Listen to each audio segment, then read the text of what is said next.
ইফতার আইটেমে মজাদার crispy role নিয়ে চলে আসলাম। হ্যালো, আসসালামু আলাইকুম সবাইকে। কেমন আছেন আপনারা সবাই? আশা করি সবাই অনেক ভালো আছেন। আমি এই রোলটা কিন্তু বানিয়ে এর আগে আপনাদেরকে একটা রিলস ভিডিও দিয়েছিলাম ভাজার সময়, আর আজকে দেখাবো বানানোর পুরো পদ্ধতিটা।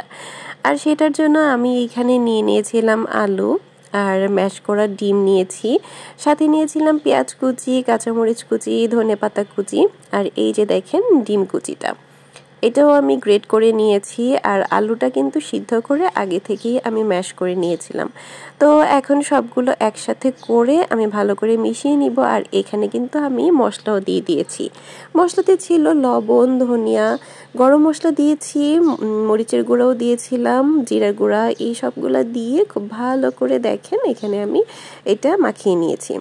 তো মাখানোর পরে হাতে একটু তেল ব্রাশ করে নিতে হবে। তো তেল ব্রাশ করে এরকম সুন্দর সুন্দর করে লম্বা লম্বা করে আমি একটু শেপ দিয়ে নিয়েছিলাম। আপনারা চাইলে সেটা রাউন্ড শেপও করতে পারেন, কিন্তু এইটা বানানোর জন্য এইরকম লম্বা শেপটাই খুব পারফেক্ট। আর এই যে দেখেন এখন আমি ময়দার ডোটা বানিয়ে নিব। ময়দার ডোটা বানাতে এখানে আমি 1 কাপের মতো ময়দা নিয়েছি আর দিয়ে দিলাম কালো জিরা, লবণ। তো এই সব কিছু দিয়ে আমি এটা ভালো করে আগে মিক্স করে নিব। এরপরে দিয়ে দিব তেল। তেলটা দিয়ে তারপরে হালকা হালকা পানি দিব যতটুকু প্রয়োজন। একসাথে তো আর সবগুলা পানি দেওয়া যাবে না, অল্প অল্প করে পানি দিয়ে তারপরে এই ডোটা বানিয়ে নিব। আর প্রথমে কিন্তু তেল দেওয়ার পরেও আমি এটা ভালো করে মিক্স করে নিয়েছিলাম, কারণ তেল দেওয়ার পরে যখন এটা ভালো করে মিক্স করার পর জমাট জমাট বেঁধে আসবে অল্প অল্প, তখন কিন্তু পানিটা দিতে হবে, তাহলে ডোটা খুব সফট হয় আর খেতেও কিন্তু খুব মজার হয়। আর এই তো এখানে আমি অল্প অল্প করে পানি দিয়ে সুন্দর একটা ডো করে নিয়েছি। দেখেন খুব নরম সফট একটা ডো হয়েছে। আর এই পর্যায়ে কিন্তু আমি এইটা দিয়ে ভালো করে রুটি বেলে নিব। যেহেতু ময়দার দিয়ে আমি এটা বেলছিলাম, তো একটু সময় লাগবে পারফেক্ট শেপ করতে।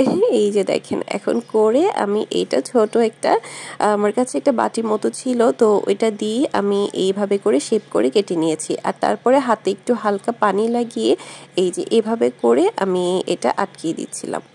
দেখি আপনারা বুঝতে পারছেন খুব ইজি এটা বানানোটা। তো একে একে আমি এভাবে করে এটা রোলটা পেঁচিয়ে নিচ্ছি।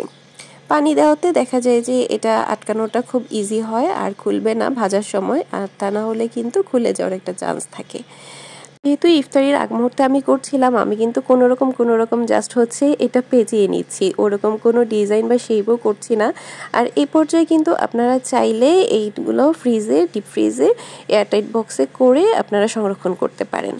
আর এই পর্যায়ে দেখেন আমার সবগুলো রোল রেডি ভাজার জন্য। আজকের ভিডিওটা এই পর্যন্তই ছিল। সবাই অনেক ভালো থাকবেন। আল্লাহ হাফেজ।